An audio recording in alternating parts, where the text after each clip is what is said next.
नमस्ते दोस्तों। क्या आपने कभी रुककर ये सोचा है कि जिस धर्म को हम सनातन, अनादि और अनंत मानते हैं, क्या वो सच में उतना ही प्राचीन है जितना हमें बताया जाता है? क्या सच में परमात्मा का विचार इंसान के साथ ही पैदा हुआ था, या फिर ये भी इंसान की सोच, उसके डर, उसकी जिज्ञासा और उसकी कल्पना का परिणाम है? अगर धर्म की बात करें तो दुनिया में आज की तारीख में करीब 10,000 धर्म और लगभग 4,000 भगवान मौजूद हैं। इस वीडियो में हम देखेंगे कि कैसे बने इतने सारे धर्म, आखिर धर्म की शुरुआत कैसे हुई, और परमात्मा का ख्याल इंसान के मन में सबसे पहले कब और कैसे पैदा हुआ। हम ये भी देखेंगे कि धर्म का इतिहास उतना पुराना नहीं है जितना हमें लगता है, क्योंकि आज से 13,000 साल पहले धर्म का कोई वजूद ही नहीं था, और 3500 साल से पहले तो कोई ग्रंथ भी नहीं थे, क्योंकि संस्कृत भाषा ही 3500 साल पहले आई है। धर्म के इस विकास को गहराई से समझने के लिए हमें इंसान के विकास को भी समझना पड़ेगा। आइए देखते हैं इस वीडियो में। अगर धर्म की शुरुआत को गहराई से देखें तो आज से करीब 500 साल पहले गुरु नानक आए, यानी 500 साल से पहले सिख धर्म नहीं था। 1400 साल पहले मोहम्मद साहब आए। इसका मतलब ये हुआ कि 1400 साल से पहले इस्लाम का वर्तमान स्वरूप नहीं था। इसी तरह 2000 साल पहले ईसा मसीह आए, यानी उससे पहले ईसाई धर्म भी नहीं था। करीब 2500 साल पहले महात्मा बुद्ध आए, उससे पहले बौद्ध धर्म नहीं था। और करीब 2600 साल पहले महावीर आए, यानी उससे पहले जैन धर्म भी नहीं था। लगभग 4000 साल पहले हजरत इब्राहिम आए, जिनको यहूदी धर्म का पितामह माना जाता है, तो उससे पहले यहूदी धर्म भी नहीं था। अर्थात आज से 4000 साल पहले न कोई यहूदी था, न कोई बौद्ध, न कोई जैन, न कोई ईसाई, न कोई मुसलमान और न ही कोई सिख था। अगर ये वीडियो आपको यहाँ तक अच्छी लगी तो आप इसे लाइक करें, मिस्ट्री जंक्शन चैनल को सब्सक्राइब करें और इस विषय पर अपने विचार भी साझा करें। धर्म के इतिहास को पूरा समझने के लिए वीडियो के अंत तक बने रहें। अब अगर और पीछे चलें और श्री कृष्ण के इतिहास को देखें तो कई तरह की धारणाएं देखने को मिलती हैं। सबसे ज्यादा मानी जाने वाली धारणा यह है कि श्री कृष्ण लगभग 5000 साल पहले आए। दूसरी धारणा यह है कि यदि आर्कियोलॉजिकल सर्वे ऑफ इंडिया की रिसर्च को देखें तो दिल्ली से 68 किलोमीटर दूर सनौली की खुदाई में कई चीजें मिली, जैसे टूटा हुआ रथ और जंग लगा धनुष।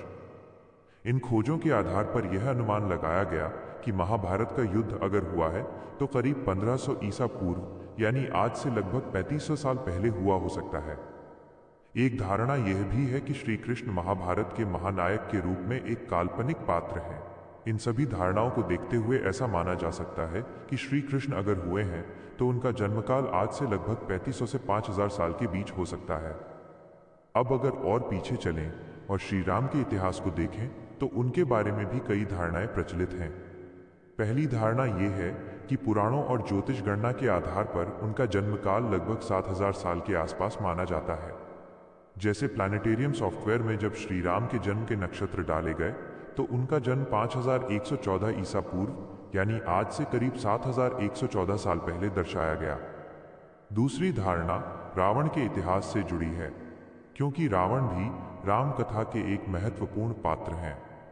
श्रीलंका के इतिहास में रावण को लेकर भी दो धारणाएं हैं। एक ये कि रावण एक विद्वान राजा थे जिन्होंने 2554 से 2517 ईसा पूर्व तक 37 साल राज किया, और दूसरी ये कि रावण रामायण के केवल एक काल्पनिक पात्र हैं। इन सभी धारणाओं को देखते हुए ऐसा माना जा सकता है कि श्री राम अगर हुए हैं तो उनका जन्म काल आज से लगभग 4500 से 7000 साल के बीच हो सकता है। अब अगर वेदों की बात करें तो वेद शुरुआत में केवल श्रुतियों और स्मृतियों, सुनने और याद रखने पर ही आधारित थे। फिर चारों वेद यानी ऋग्वेद, यजुर्वेद, सामवेद और अथर्ववेद महाकाव्य काल में ही आज से लगभग 2600 साल पहले महर्षि वेदव्यास द्वारा संकलित किए गए। अब धर्म के इस विकास को अगर दूसरे नजरिए से देखें तो हमें इंसान के विकास को भी समझना पड़ेगा। इस विषय में आगे बढ़ने से पहले हम आपसे साझा करना चाहेंगे कि मिस्ट्री जंक्शन चैनल धर्म के दर्शन, विकास का इतिहास और परमात्मा की अवधारणा के लिए समर्पित है। अगर आप भी दर्शन और धर्म जैसे गहरे विषयों में रुचि रखते हैं तो ऐसी और भी दिलचस्प जानकारियों के लिए मिस्ट्री जंक्शन चैनल को सब्सक्राइब करें, इस वीडियो को लाइक करें और अपनी राय जरूर दें। तो चलिए वापस आते हैं अपने विषय पर, यानी इंसान के विकास पर। आज से 70,000 साल पहले होमो सेपियंस की जीवन शैली को देखें तो उस समय का इंसान गैदरर और हंटर की श्रेणी में आता था। गैदरर यानी जो पेड़ों के फल फूल और पत्ते इकट्ठे करके खाता था, और हंटर यानी जो जानवरों को मारकर खाता था। तो फिर इंसान के जीवन में रोटी, कपड़ा और मकान कब आया? वास्तव में आज से करीब 12,000 साल पहले एक बहुत बड़ी क्रांति हुई जब इंसान को खेती की समझ आने लगी। इसमें लगभग 2000 साल लग गए और आज से करीब 10,000 साल पहले इंसान खेती करने में सक्षम हुआ और उसके जीवन में खाद्य सुरक्षा, फूड सिक्योरिटी आने लगी। इसी खाद्य सुरक्षा के कारण इंसान खानाबदोश जीवन छोड़कर एक जगह टिक कर रहने लगा। धीरे धीरे समाज बना, कबीले बने और फिर कबीले का सरदार, व्यवस्था और सुरक्षा जैसे पहलू सामने आए। इसका मतलब ये हुआ कि जब समाज का विचार ही खेती के बाद पैदा हुआ है तो फिर कोई भी युग हो, चाहे सतयुग, द्वापर या त्रेता, ये सब 12,000 साल से अधिक पुराने नहीं हो सकते। अब अगर कपड़े की बात करें तो आज से लगभग 8,000 साल पहले इंसान सूती धागा बनाने में सफल हुआ और उसके 2,000 साल बाद यानी आज से करीब 6,000 साल पहले इंसान ने सूती कपड़ा बनाने में कामयाबी हासिल की। जहां तक निर्माण कार्य की बात है तो आज से करीब 9,500 साल पहले इंसान कच्ची ईंटें बनाने में सफल हुआ। ये ईंटें मिट्टी से बनाई जाती थीं और धूप में सुखाई जाती थीं। इसके 2,500 साल बाद यानी आज से करीब 7,000 साल पहले इंसान ने आग में पकाई हुई पक्की ईंटें बनाने में कामयाबी हासिल की। आज से करीब 5,000 साल पहले सिंधु घाटी की सभ्यता में इन ईंटों का प्रयोग स्पष्ट दिखाई देता है। इससे एक बात और साफ होती है कि अगर ईंटें 5-6 हजार साल पहले आई हैं तो उससे पहले राजाओं के बहुत बड़े महल या विशाल मंदिर नहीं हो सकते थे। अगर इस पूरे क्रम को देखें तो 12,000 साल से पहले खेती नहीं थी, 6,000 साल से पहले कपड़ा नहीं था और 5,000 साल से पहले कोई विशाल निर्माण नहीं था। जब समाज की धारणा ही 12,000 साल से अधिक पुरानी नहीं है तो धर्म का इतिहास भी अधिकतम 13,000 साल के आसपास ही ठहरता है। आज से 3500 साल पहले यानी 1500 ईसा पूर्व के आसपास इंसान के जीवन में सबसे बड़ी क्रांति तब हुई जब भाषा का जन्म हुआ। इससे पहले इंसान इशारों और आवाज़ों के माध्यम से केवल बुनियादी भावनाओं जैसे नींद, भोजन और डर को ही व्यक्त कर पाता था। जटिल विचारों को सोचना, कल्पना करना और उन्हें समझाना भाषा के साथ ही संभव हुआ। जब 1500 ईसा पूर्व के आसपास भारतीय संस्कृति की सबसे प्राचीन भाषा संस्कृत का जन्म हुआ और इसके करीब 1000 साल बाद 500 ईसा पूर्व के आसपास पाणिनि ने संस्कृत का व्याकरण अष्टाध्यायी लिखा, तब इंसान की सोचने और कल्पना करने की शक्ति का तेजी से विकास हुआ। अब ज्ञान को रिकॉर्ड करना और साझा करना संभव हो पाया। इससे स्पष्ट है कि जितने भी वेद और ग्रंथ लिखे गए वे सब भाषा के आविष्कार के बाद यानी पिछले 3500 साल के भीतर ही लिखे गए हैं। भाषा के आने से दुनिया में दर्शन और चिंतन को जैसे पंख लग गए। इंसान ने गहरे सवाल पूछने शुरू किए कि ये सृष्टि कैसे बनी, ये सूरज, चांद, सितारे कहाँ से आए, बारिश और तूफान क्यों आते हैं। ये केवल प्रश्न नहीं थे बल्कि इंसान के मन का डर भी था। इंसान प्रकृति की शक्तियों से डरता था, इसलिए उसने इनकी पूजा शुरू कर दी और इन्हें देवी देवता मान लिया, जैसे सूर्यदेव, अग्निदेव, इंद्रदेव और वरुण देव। इस तरह अनेक ईश्वरवाद, पॉलीथीज्म का जन्म हुआ। यही पूजा की विधियां और मंत्र आगे चलकर वेदों का आधार बनी। 600 ईसा पूर्व के आसपास महर्षि वेदव्यास ने इन मौखिक परंपराओं को इकट्ठा करके 4 वेदों में बांट दिया। जैसे यजुर्वेद में यज्ञ की विधियां हैं, अथर्ववेद में तंत्र, मंत्र और उपचार हैं और सामवेद में संगीत है। इसी तरह अन्य धर्म ग्रंथ भी भाषा के आने के बाद ही लिखे गए, इसलिए वे भी 3500 साल से अधिक पुराने नहीं हैं। आज से लगभग 2300 साल से लेकर 2600 साल पहले तक का समय महाकाव्य काल कहलाता है, क्योंकि इसी दौरान रामायण और महाभारत की रचना हुई। हालांकि श्री राम का जन्म काफी पहले माना जाता है, लेकिन रामायण की रचना इसी काल में हुई, क्योंकि महर्षि वाल्मीकि आज से लगभग 2500 साल पहले हुए थे।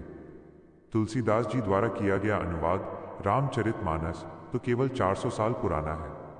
तुलसीदास जी ने ही हनुमान चालीसा लिखी और रामलीला की शुरुआत की।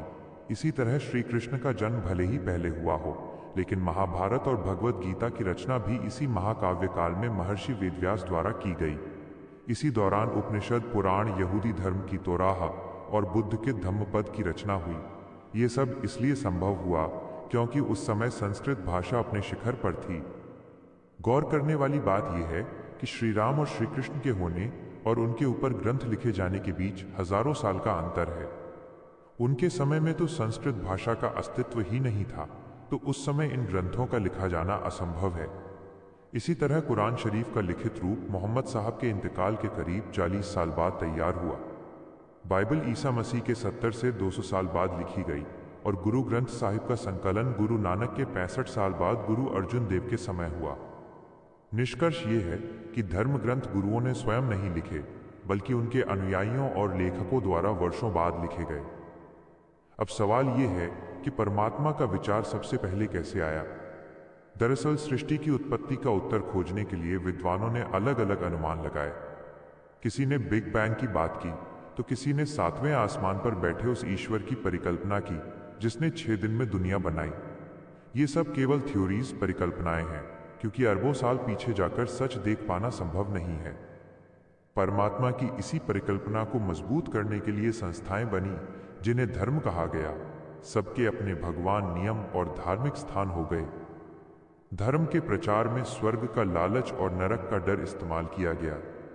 धीरे धीरे ये एक बड़ा व्यवसाय बन गया। आज धर्म दुनिया में लगभग $3 ट्रिलियन का बिजनेस है। अफसोस की बात यह है कि जिस परिकल्पना को केवल सृष्टि समझाने के लिए बनाया गया था, आज उसी के नाम पर कट्टरता, हिंसा और युद्ध हो रहे हैं। इस वीडियो का सार यही है कि धर्म और परमात्मा का इतिहास उतना पुराना नहीं है जितना बताया जाता है। 13,000 साल पहले न कोई धर्म था, न परमात्मा की कोई निश्चित अवधारणा। इंसानियत ही सबसे बड़ा धर्म है। इस वीडियो को साझा करें ताकि हम धर्म के नाम पर होने वाली नफरत को खत्म कर विश्व शांति में योगदान दे सकें। वीडियो देखने के लिए धन्यवाद।